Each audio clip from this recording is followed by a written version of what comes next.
Bonjour à tous, bienvenue dans votre magazine d'actualité 7 jours en Chine.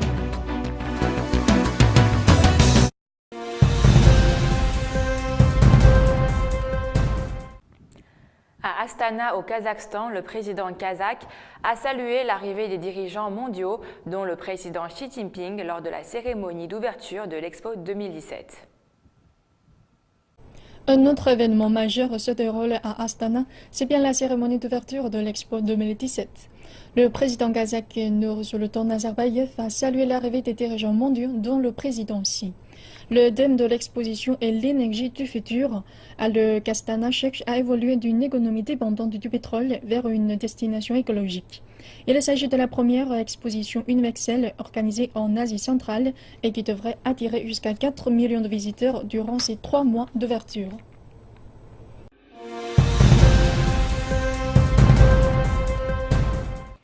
Selon des responsables de Beijing, la ville fait des progrès en coopérant avec ses voisins et travaillera à se départir de ses fonctions non essentielles. Reportage. Lors d'une conférence de presse, des responsables de la Commission de réforme et de développement de Beijing ont annoncé que la population sera peu à peu transférée vers la région de Chong'an, une nouvelle zone économique de la province du Hebei. Ils ont ajouté que la nouvelle zone de Chong'an et Beijing devaient développer le secteur des services publics et y collaborer tous deux. Beijing soutiendra notamment la relocalisation des éléments créatifs, dont les industries de haute technologie du centre de Zhongguongshan. La ville continuera ensuite par les relocalisations de marchés en gros, d'usines, d'universités et d'hôpitaux dans les banlieues et le Hebei. D'ici la fin de l'année, plusieurs bâtiments gouvernementaux seront construits et prêts à accueillir les employés transférés. Une gare de train à grande vitesse sera construite dans la nouvelle zone de Xiong'an, ce qui permettra de voyager jusqu'à Beijing en seulement 41 minutes. La Chine a énergiquement protesté la semaine dernière contre l'imposition par l'Union européenne de nouvelles mesures anti-dumping contre certains de ses produits sidérurgiques que Pékin considère comme injustifiés et irréfléchis. Il est injuste que l'Union européenne impose des droits de douane aux produits sidérurgiques importés de Chine. La Commission européenne a rendu vendredi dernier son verdict final, a indiqué le ministère chinois du Commerce, MOFCOM. Selon elle, les producteurs chinois d'acier plat laminé à chaud ont reçu des subventions allant de 4,6% à 38,6%. L'Union européenne a donc imposé des droits de douane allant jusqu'à 35,9% sur l'acier plat laminé à chaud importé de Chine, entré en vigueur dès samedi. Les produits d'acier plat laminé à chaud sont utilisés dans de nombreux secteurs comme la construction navale, les conteneurs de gaz, les voitures et les récipients sous pression. La Chine conteste fortement La Chine conteste fortement la légitimité et la légalité de ce verdict, déclarait vendredi un officiel du MOFCOM. La Commission européenne a ignoré le développement du pays dans la réforme financière et les progrès réalisés dans l'avancée des taux d'intérêt tirés par le marché, explique Wang Hechun, le directeur du bureau des enquêtes et des recours commerciaux du MOFCOM, sur le site internet du ministère. Depuis 2006, l'Union européenne a lancé des enquêtes sur les produits sidérurgiques importés de Chine, principalement parce qu'elle pense que le secteur de l'acier chinois a bénéficié de prêts préférentiels pour soutenir les faibles prix de ses exportations sidérurgiques, ce qui pourrait nuire aux entreprises européennes, indique Wang Guoqing, le directeur de recherche du Beijing Land Steel Information Research Center. Selon lui, il est cependant totalement faux et injuste pour l'Union européenne de blâmer la Chine pour ses propres problèmes dans le secteur sidérurgique. Le verdict de l'Union européenne se base sur le mécanisme du pays.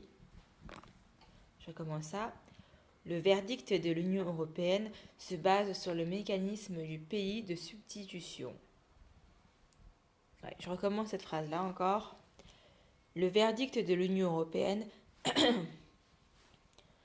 Le verdict de l'Union européenne se base sur le mécanisme du marché de substitution, dans lequel la valeur des produits sidérurgiques chinois est comparée avec celle d'un pays tiers. Cette pratique permet d'imposer des droits de douane élevés plus facilement dans le cas de différends commerciaux.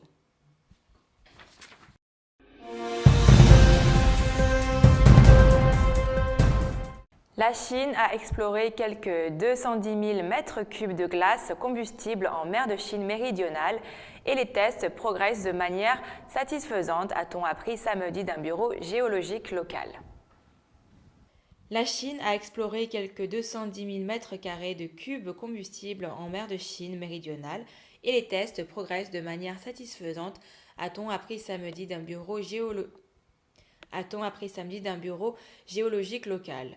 Un mois s'est écoulé depuis le lancement des tests sur l'extraction de la glace combustible dans les eaux près de l'embouchure de la rivière des Perles, a annoncé le bureau de la géologie marine de Guangzhou, capitale de la province méridionale du Guangdong.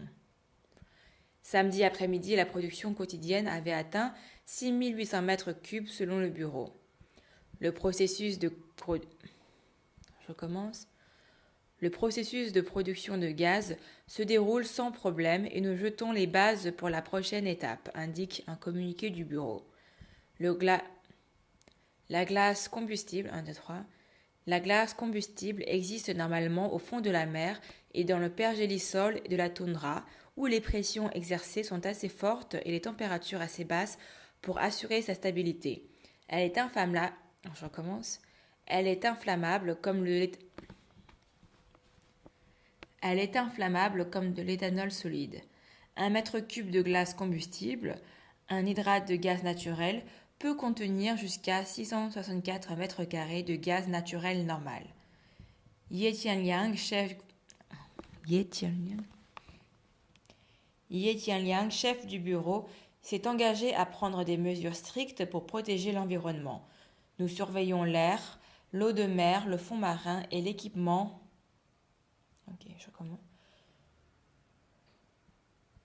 Nous surveillons l'air, l'eau de mer, le fond marin et l'équipement d'exploration. Nous suivons également de près la quantité de méthane et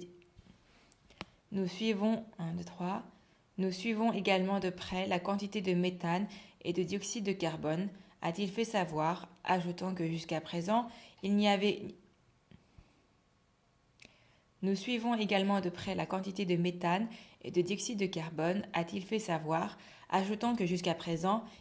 ni danger géologique. Je recommence cette phrase. Nous suivons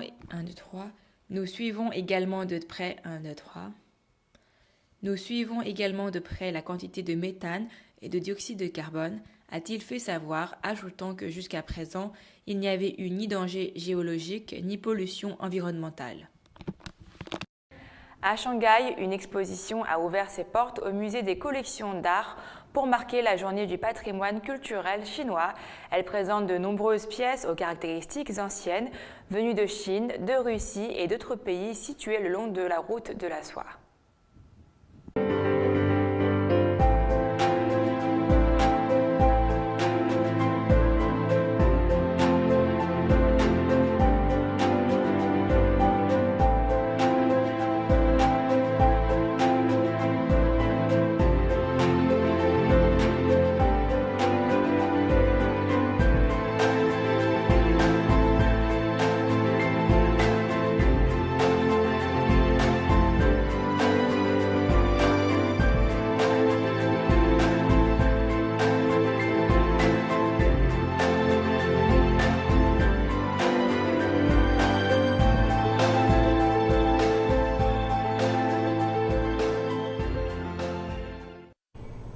C'est la fin de votre magazine d'actualité 7 jours en Chine. Merci de nous avoir suivis et je vous donne rendez-vous demain pour une nouvelle édition.